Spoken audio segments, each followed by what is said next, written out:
Hi, this is Larry Barber reporting from the Lac Courte Oreilles Reservation. I'm live here on the lovely Chippewa flowage. It's a body of water created by the flooding of the Winter Dam just south of us here. It's a holy body of water because we have friends and relatives that their grave sites and burial sites were covered by flooding caused by the dam over the Chippewa River. And yeah, I'm an enrolled member here at Lac Courte Oreilles, and they're having a gathering of Native Americans, or GONA they're calling it. That's the name of the organization. They're holding a conference here at the Herman's Landing here on the flowage, and we're located in the northwestern part of Wisconsin, the Lac Courte Oreilles Band of Ojibways. I'm really enjoying this conference. It's in the 60s and the 70s they would have called it a happening. Lots of great artists here. I happen to be one of the artists. I don't know how great I am, but I work with the work. Mainly, my main medium is birch bark. I do traditional baskets and containers and canoes. I'm working on getting a couple partners together to start building full-size canoes, but I've been doing it for like 7 years, and I'm starting to get the hang of it, after 7 years.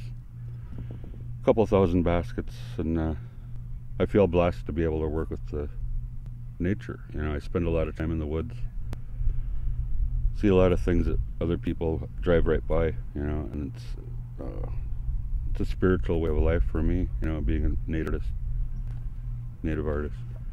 Anyway, yeah, they asked me to do this little interview with you guys and try and get some information out to you about news from IndianCountry.com. Was nice enough to invite me over in front of their camera. I'm not that well versed, in front of a camera, but I figured, well, a small part of the conference right now we're doing. Earlier in the week we had gathered groups, and there's a group of 5 where we chose clan names. In our culture we have protective animals that we become part of, kind of a loose, no, very tight actually, organization of families and friends that are protected. But I'm under the bullhead clan, the fish clan, and our kind of what'd you call it? What we stand for, and what we're naturally drawn towards is teaching, and I teach my work. So I was a trainer in the Air Force, and actually it's like that. My uncle Ed was a judge.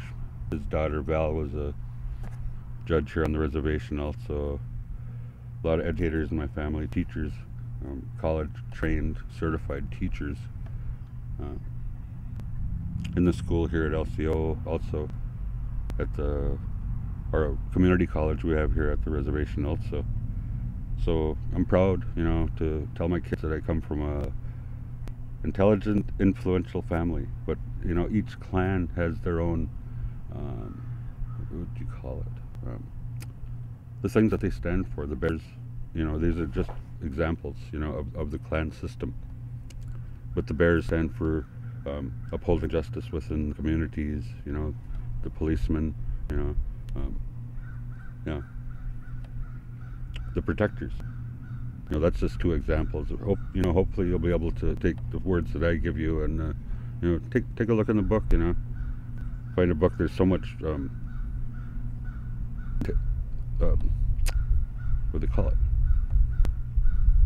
Information, to draw on if you want to study Indian culture, native cultures, and there's over 300 different tribes in North America, to study. So it's, if you want to learn, there's a lot to be learned. So anyway, getting back to the Gathering of Nations, gathering of actually the people that are running this are from New Mexico, and there's the world's largest powwow, you know, is held in Albuquerque, and these people that are facilitating the conference are from New Mexico, and so that there comes the name Gathering of Native Americans, GONA, and they're really sweet people. They're so interested in nurturing our culture, building our culture. Actually, the conference's main focus is on Native peoples learning how to, you know, and understanding the need for our healing as a culture, and hopefully they'll motivate people within our communities, you know, that they touch, you know, around the country, hopefully around the world, you know, about, you know, what we can offer as a culture. You know, we're still here, you know. We faced extermination, and we still do over the years. You know, they wanted to get us. First they wanted the land, then they thought, well, we may as well get rid of them too, because we still have, you know, what little land we have on our reservations, and some of our reservations are very rich in resources, and the dominant culture wants what's left, what we have, you know, what little we do have, and that's sad, you know, it's sad. Anyway, my brother told me to keep my voice up, so I got to speak a little bit louder. Hopefully I'm not clouding up on you and you're going to lose me. And I have 10 minutes to fill here, so hopefully what I'm telling you is of interest. I'm a native a native veteran of the United States Air Force, 6 years, 75 to 81. Thank God it was peacetime. My dad told me that, you know, thank God you're home, safe. He was a Korea veteran in the Army, engineer. You know, he told us stories about, you know, having to blow up the Korean people and then having to clean up the mess that they blew up, you know. And he was one of the first 100 American veterans to serve in Vietnam in 1954 with the French at Dien Bien Phu. That needs to be known, you know, that Americans were there. A lot of UN troops were there, you know. It was so long ago now it doesn't matter, I don't think. But I'm also a veteran against the Iraqi conflict. I don't know if it was a war that was declared. I believe it was. Oh, we were after weapons of mass destruction, so that was our declaration of war. And they never did find those. And somehow we got mixed up in Afghanistan, and I pray for those troops to come home safely. And hopefully, you know, our prayers will be answered for one day of peace on Earth. And that's pretty much what I stand for.